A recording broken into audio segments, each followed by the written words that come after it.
Hello everyone, a very very good morning to all of you. पिछले video में हमारी जो एक्सरसाइजेस थी 15.1 और 15.2 कंप्लीट कर चुके थे। मतलब हमारा जो 15 चैप्टर है उसको हम लोग ने कंप्लीट कर लिया था। अब हमारे पास में सिर्फ 3 चैप्टर और बचे हैं जो कि हमको आगे करना है। एक तो बचा है हमारा ये chapter 9 algebraic expression and identities, जो कि अब हम स्टार्ट करने वाले हैं। एक बचा है प्रैक्टिकल ज्योमेट्री और एक मेंसुरेशन। बस ये 3 चैप्टर हम करेंगे, जिसमें से एक चैप्टर जो है ये वो हम स्टार्ट कर रहे हैं। ठीक है, तो एल्जेब्रिक एक्सप्रेशन एंड आइडेंटिटीज़, आज सिर्फ मैं आपको इसका इंट्रोडक्शन बता रही हूँ, क्योंकि इसका इंट्रोडक्शन बहुत ही ज़्यादा इम्पॉर्टेंट है। इसलिए क्योंकि आपकी जो एक्टिविटी होती है और आपके जो ऑब्जेक्टिव्स एग्ज़ाम में आते हैं वो पूरे इसके बेसिक कॉन्सेप्ट पे डिपेंड करते हैं और इन्हीं में से आते हैं। ठीक है, दूसरी चीज़ कि आगे आप जब क्लास 9th में और क्लास 10th में जाएंगे तो आपको इनके पूरे पूरे चैप्टर्स मिलेंगे और ये पूरा का पूरा कॉन्सेप्ट आपको वहाँ पर वापस से पढ़ना पड़ेगा। तो उससे बेटर है कि हम आज पढ़ लें, अभी पढ़ लें। सॉरी, आप तो 9th क्लास हैं, तो हाँ 9th में तो आप 9th में भी आपको इसको पढ़ना है, 10th में भी आपको इसको पढ़ना, और 8th में तो आप पढ़ ही रहे हैं। तो क्यों ना ऐसा हो कि हम लोग 8th में इसको अच्छे से पढ़ लें, ताकि हमको 9th और 10th में बिल्कुल कुछ नहीं रहे, सिर्फ एक बार रिवाइज़ करना रहे। और ऑलरेडी ये चैप्टर आप 7th क्लास में भी पढ़ चुके हैं, ये सारे कॉन्सेप्ट आपके लिए कुछ नया नहीं है। तो जिस बच्चे ने अगर क्लास 7th के अंदर बहुत ध्यान से देखा होगा, उसके लिए तो फिर क्लास 8th में अभी बहुत ईजी हो जाएगा आपके लिए। और जिसने नहीं देखा है उसके लिए भी प्रॉब्लम नहीं है, वो अभी सीख ले ताकि आगे के लिए बेटर हो जाए। ठीक है, तो इंट्रोडक्शन से हम स्टार्ट करेंगे। इसकी हर एक पॉइंट इसका बहुत ज़्यादा इंपॉर्टेंट है, तो आप उसको ध्यान से देखना। ठीक है, we are familiar with the term algebraic expression as we have studied it in our previous classes. Also the words monomials, binomials, trinomials are not new to us.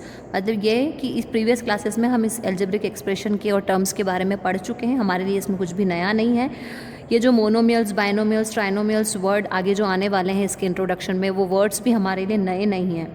Before we move further, let us do a quick recap to of what was done in our previous classes that is still useful for us. अभी हम कुछ ऐसी चीज़ें पढ़ने वाले हैं जिनको हम पिछली क्लास में भी पढ़ चुके हैं और जो कि हमको अभी भी यूज़ में आने वाली है। ठीक है, रिविजन करते हैं थोड़ा सा। मतलब सबसे पहली चीज़ हम पढ़ रहे हैं कांस्टेंट।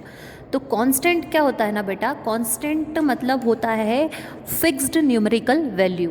ऐसी फिक्स्ड न्यूमेरिकल वैल्यू जिसको हम चेंज नहीं कर सकते। जैसे कि आप किसी भी एक्सप्रेशन या इक्वेशन को जब देखते हैं तो उसमें वेरिएबल के साथ साथ में आपको नंबर्स दिखाई देते हैं। तो वो जो नंबर्स होते हैं ना, न्यूमेरिकल्स जो होते हैं, वो होते हैं, उनको हम मैथ्स की लैंग्वेज में कांस्टेंट बोलते हैं। कांस्टेंट मतलब जिसको चेंज नहीं किया जा सकता, जो कि निश्चित है। मतलब आ गई बात समझ में? जैसे 5 है, 5 को आप चेंज कर सकते हो क्या? नहीं कर सकते हो। 5 तो 5 ही रहेगा ना, 5 को चेंज नहीं किया जा सकता। जैसे अगर किसी एक्सप्रेशन के अंदर लिखा हुआ है 5x², तो 5x² ही रहेगा। आप 5 को कैसे चेंज कर सकते हो? नहीं कर सकते।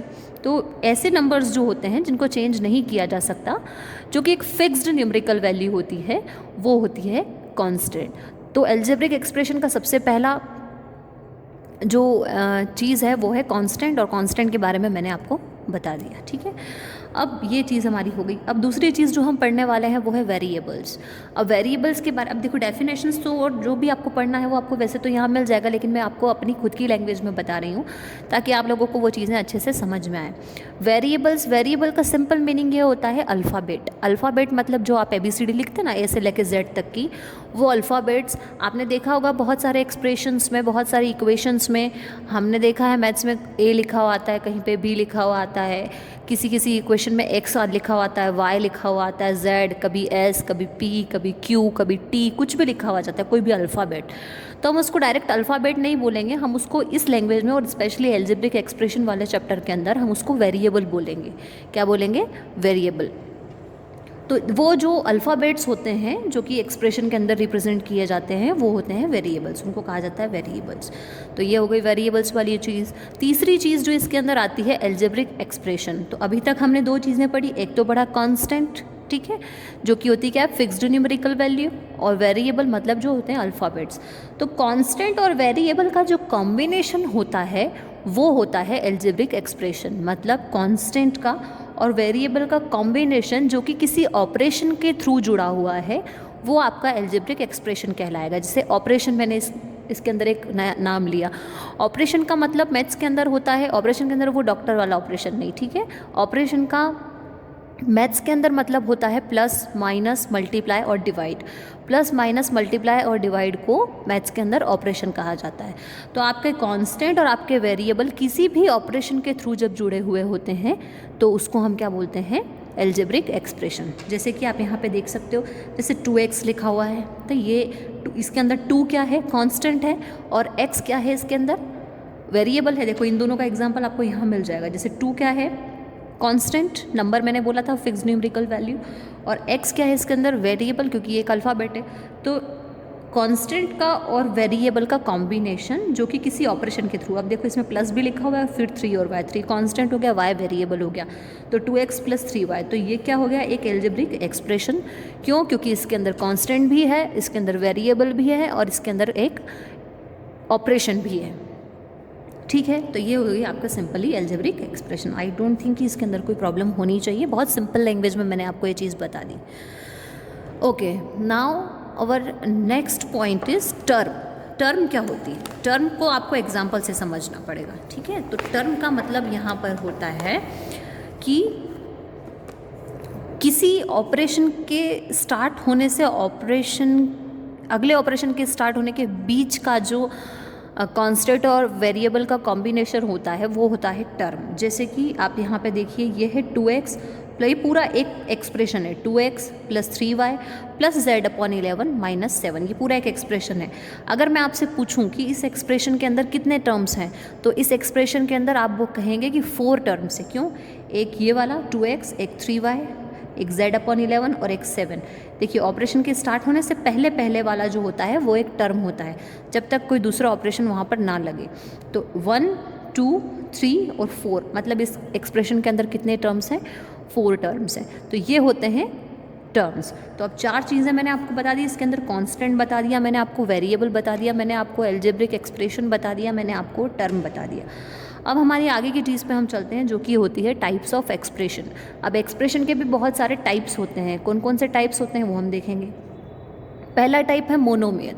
मोनोमियल का मतलब होता है 1 टर्म, मतलब अब टर्म का मैंने आपको बता दिया, जैसे कि ओनली 2x लिखा हुआ है तो ये सिर्फ एक ही टर्म है, तो ऐसे एक्सप्रेशन को हम बोलेंगे क्या, मोनोमियल। आ गई बात समझ में।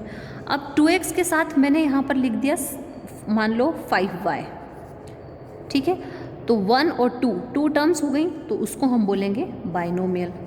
1 टर्म हो ओनली तो मोनोमियल। अब इसके साथ में 2 टर्म्स है, एक टर्म ये है, एक टर्म ये है, 2 टर्म्स हैं, तो उनको हम क्या बोलेंगे, बाइनोमियल। क्लियर है। अब इसके साथ में अगर मैं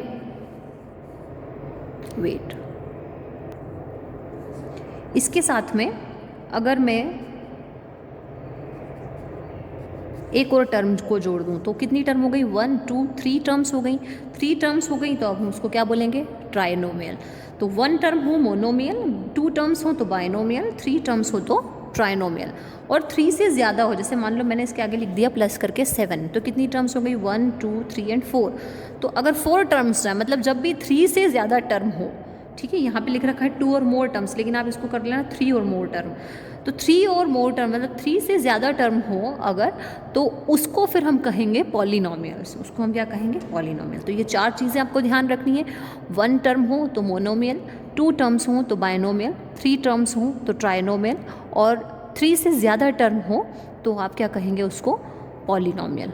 आई होप ये चीज़ें क्लियर हैं और आपकी बुक के अंदर हैं।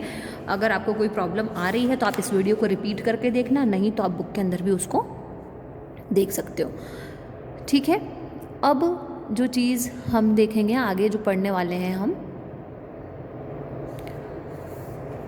वो है फैक्टर्स ऑफ अ टर्म। अब फैक्टर्स क्या होते हैं, तो फैक्टर्स किसके होते हैं, टर्म के होते हैं। जैसे मान लो यहाँ पर लिखा हुआ है, एक एग्जांपल के थ्रू समझते हैं इसको, 21 ABC, तो इसके 2 टर्म्स हो गए, 21 अलग हो गया, 21 के टर्म हो गए 21 × 1, ठीक है। ABC का A अलग कर दिया, B अलग कर दिया, C अलग कर दिया, तो 2 फैक्टर्स, न्यूमेरिकल के फैक्टर्स अलग हुए और लिटरल फैक्टर्स, यानी लिटरल यानी वही वेरिएबल है ना, कंफ्यूज मत होना कि लिटरल का मतलब क्या, लिटरल और वेरिएबल एक ही चीज़ है। तो ये किसके फैक्टर्स हो गए, literal factors means variable factors, और ये कौन से हो गए, न्यूमेरिकल फैक्टर्स। तो न्यूमेरिकल, अब जैसे मान लो कि आपको दिया है 4xy, 4 के टर्म हो सकते हैं क्या, 2 × 2 और x अलग हो सकता है और y अलग हो सकता है। तो ये क्या होगा, उसके फैक्टर्स। हमने 6th 7th क्लास में सीखा है फैक्टर्स करना, तो बस ये वही है, ठीक है। तो ये हो गया फैक्टर्स ऑफ अ टर्म। अब बारी आती है 7th वाला। 7th है कॉफिशिएंट ऑफ अ टर्म। अब कॉफिशिएंट का मतलब क्या होता है, इसको ध्यान से समझना, क्योंकि आगे है ना आपकी एक्सरसाइज में इससे रिलेटेड ही क्वेश्चंस आने वाले हैं।